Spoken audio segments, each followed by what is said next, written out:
Que bom que você está aqui comigo, gatona. Nós chegamos ao topo da montanha. O capítulo 31 de Provérbios é um capítulo, às vezes, muito temido pelas mulheres, né? Muitas se sentem cansadas só de olhar, achando que tem que ser perfeitas em tudo. Mas hoje, eu quero que você olhe para esse capítulo com novos olhos, os olhos da sua saúde mental. Provérbios 31, 25 diz: se reveste de força e dignidade e sorri diante do futuro. Como é que essa mulher de Provérbios consegue isso? É isso que a gente vai falar hoje. Como é que a gente pode rir do amanhã, sorrir, viver sem medo e sem ansiedade? Quero te convidar a ler comigo 2 versículos. Claro que no último capítulo de Provérbios, eu novamente vou dizer, leia o capítulo todo. Provérbios realmente é um livro de sabedoria e a cada versículo você pode aprender, ter um ensinamento para a sua vida. Todos esses anos de vida cristã, eu me espanto, porque cada vez que eu vou ler uma passagem bíblica, Deus fala de uma maneira diferente. Eu sempre tenho uma lição a mais, eu sempre tenho algo a mais a aprender com as escrituras. Então, leia o capítulo todo. Mas nós vamos falar hoje dos versículos 17 e 25. Provérbios 31, 17. Entrega-se com vontade ao seu trabalho. Os seus braços são fortes e vigorosos. E no 25, reveste-se de força e dignidade. Sorri diante do futuro. Em outra versão fala, cinge seus lombos de força e fortalece os seus braços. A força e a dignidade são seus vestidos e ri-se do tempo por vir. Detonar, essa mulher escrita em Provérbios, ela não é forte porque ela não tem problemas. Não. A Bíblia é clara, no mundo tereis aflições. Mas ela é forte porque ela tem o que nós chamamos de integração cerebral. O córtex pré-frontal dela, que é essa área do nosso cérebro que trata da razão, do planejamento, ela trabalha em conjunto com o sistema límbico, que são as emoções. Quando a Bíblia fala que ela ri do futuro, é porque o cérebro dela não está sequestrado pela amígdala. Ele não está no estado de luta ou fuga, que a gente falou aqui ao longo desses capítulos. Ela confia tanto na sua própria capacidade e na providência de Deus que a sua amígdala está calma. Ela substitui a preocupação por uma predição positiva. O riso dela não é deboche, é segurança. É o resultado de uma mente que se preparou e sabe quem é. Ela sabe a identidade dela. E você? Você sabe realmente quem você é? Nessa última semana, algumas vezes no consultório, eu perguntei a algumas pacientes minhas, né? Me descreva você, quem é fulana? E me espantou, porque a maioria delas sempre falava, principalmente as que estão no começo do tratamento, no começo do protocolo, elas diziam, eu era isso, eu era aquilo. Elas conseguem com clareza dizer quem eram e não quem é. Isso é falta de clareza na identidade. E essa mulher de Provérbios, ela tem clareza na identidade dela. Ela não veste apenas roupas bonitas, ela se veste de dignidade.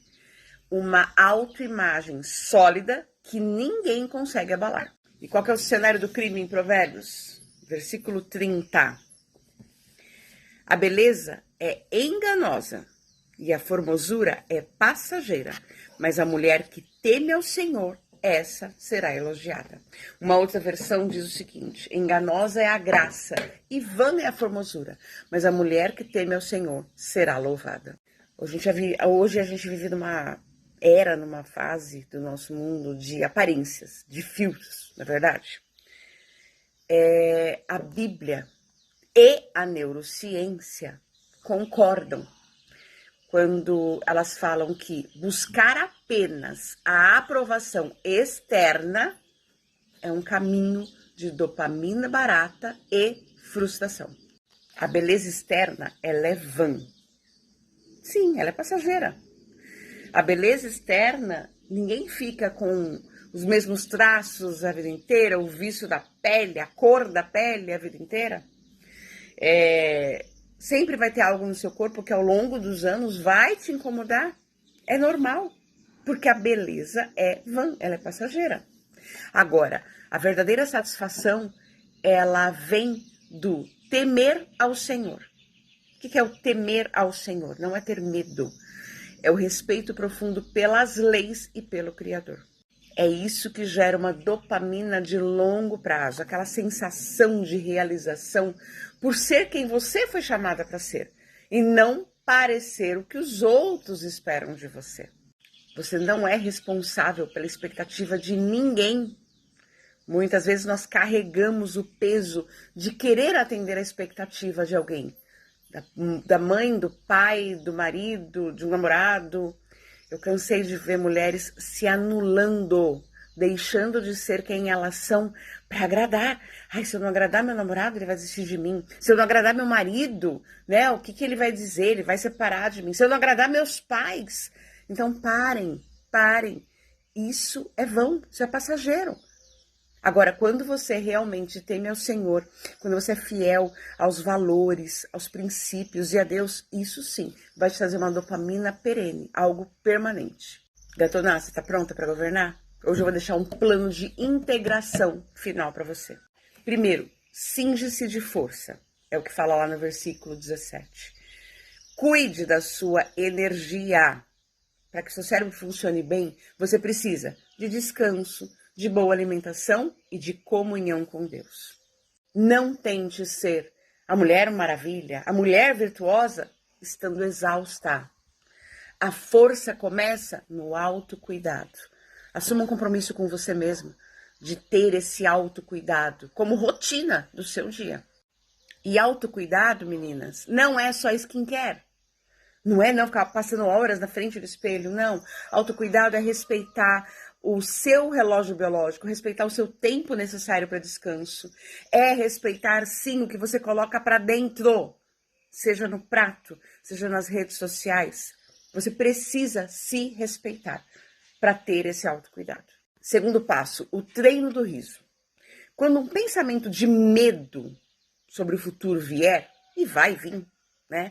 O nosso cérebro, como eu sempre digo, ele foi criado para economizar energia. Então, se alguma coisa pode dar medo, ele vai te incomodar. Quando vier, mude o foco. Lembre-se de quem você é e de quem Deus é. E faça a seguinte declaração: eu sou revestida de força e dignidade. Você vai ensinar o seu cérebro a sorrir para amanhã. E terceiro passo, valorize o ser. Hoje, elogie algo em você ou em outra mulher que não tenha nada a ver com a aparência. Elogie algo, alguma atitude dela, algum posicionamento dela, alguma característica intelectual, emocional, nada que tenha a ver com a parte física. Focar no caráter, na inteligência, na generosidade de alguém. É isso que permanece e é louvado. Você é o projeto mais lindo de Deus. Uma mulher que governa a sua mente e o seu coração é capaz de mudar o mundo ao seu redor.